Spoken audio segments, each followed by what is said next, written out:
আমরা বিশ্বাস করি এই পলাতক খুনি হাসিনা ভারতের বাংলাদেশের দেশের বিরুদ্ধে ষড়যন্ত্রের ডিম তাওয়া দিচ্ছে।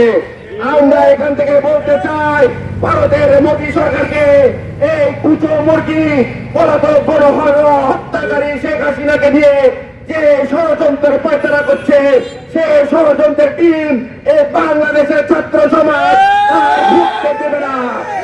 সংগ্রামী নেতৃবৃন্দ, মহান স্বাধীনতার ঘোষক শহীদ রাষ্ট্রপতি জিয়াউর রহমান বাংলাদেশের স্বাধীনতা সার্বভৌমত্ব রক্ষার জন্য অস্ত্র হাতে নিয়ে পাকিস্তানের বিরুদ্ধে যুদ্ধ করে বাংলাদেশকে স্বাধীন করেছিলেন।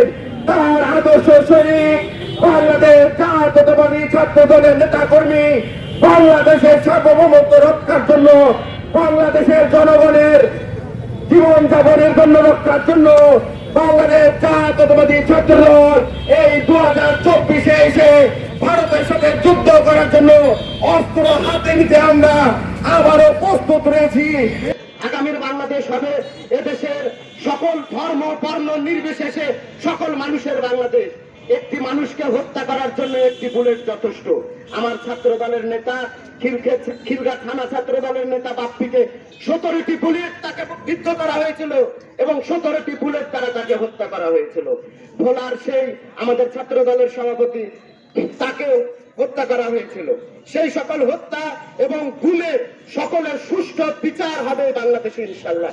রাজশাহী বিশ্ববিদ্যালয় ছাত্র দলের যে সকল নেতাকর্মী আহত হয়েছে, আমাদের সাবেক সাধারণ সম্পাদক কামরুল ভাই, আমাদের সাবেক সিনিয়র সহসভাপতি অলিন ভাই, পারভেজ ভাই সহ আমাদের রাজশাহী বিশ্ববিদ্যালয়ের রাশেদ ভাই, তাহের, জাকির রেতন সহ সকলের কে যারা নির্যাতন করেছে এবং তাদের যে রক্ত ঝরিয়েছে তাদের সকলের বিচার এই দেশে হবে ইনশাআল্লাহ। স্বৈরাচারী ফ্যাসিস্ট খুনি হাসিনাকে পতনের এক দফার আন্দোলনে যোগ দিয়েছিল, কিন্তু 5ই আগস্ট এই রাজশাহীর রাজপথে দুইটি লাশ, দুইটি প্রাণ ঝরে পড়েছিল। আমার ভাইরা সেই আবু রায়হানকে স্মরণ করে, সেই সাকিব আঞ্জুমকে স্মরণ করে এবং আমার বোন, সেই নাম না জানা বোন যাকে ধর্ষণের মাধ্যমে তাকে হত্যা করে তাকে ভাসিয়ে দেওয়া হয়েছিল, তাদেরকে স্মরণ করে আমরা আজকের এই এবং তাদের এই খুন ও হত্যার বিচার দাবিতে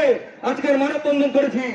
শিকার ছাত্র দলের এবং সাধারণ নাগরিকের সকলের মুক্তির দাবিতে এবং আওয়ামী লীগের ও আইন শৃঙ্খলা রক্ষাকারী বাহিনী কর্তৃক নিপীড়ন এবং হত্যাকাণ্ডের বিচারের দাবিতে আজকের এই মানববন্ধন কেন্দ্রীয় কর্মসূচির ঘোষিত অংশগ্রহণ হিসাবে বাংলাদেশ জাতীয়তাবাদী ছাত্রদল রাজশাহী বিশ্ববিদ্যালয় শাখা ছাত্রদল কর্তৃক আয়োজিত আজকের এই মানববন্ধন কর্মসূচি থেকে আমরা বলতে চাই, আমরা শুধুমাত্র মানববন্ধন কর্মসূচিতে ভেবে থাকবো না, আমরা কোনো বিন্দু মাত্র দ্বিধাবোধ করবো না।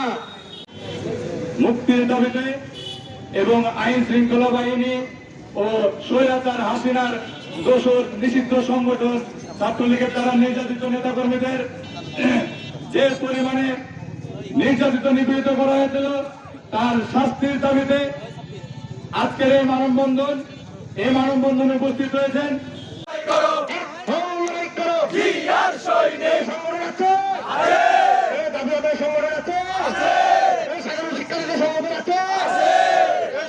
শিক্ষার্থী সংগঠন আছে, সেই সংগঠন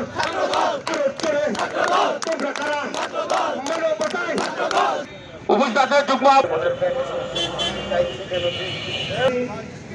এবং দৃশ্যমূলক বিচারের দাবিতে আজকের এই মানববন্ধন। সকলের শ্রদ্ধাভাজন নেতৃত্ব রাজশাহী বিশ্ববিদ্যালয়ের সাবেক সভাপতি কেন্দ্র ব্যক্তির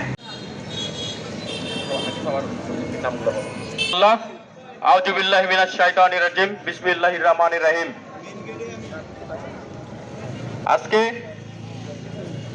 কেন্দ্রীয় ছাত্রদল ঘোষিত রাজশাহী বিশ্ববিদ্যালয় কর্তৃক আয়োজিত আন্তর্জাতিক মানবাধিকার দিবস উপলক্ষে বাংলাদেশে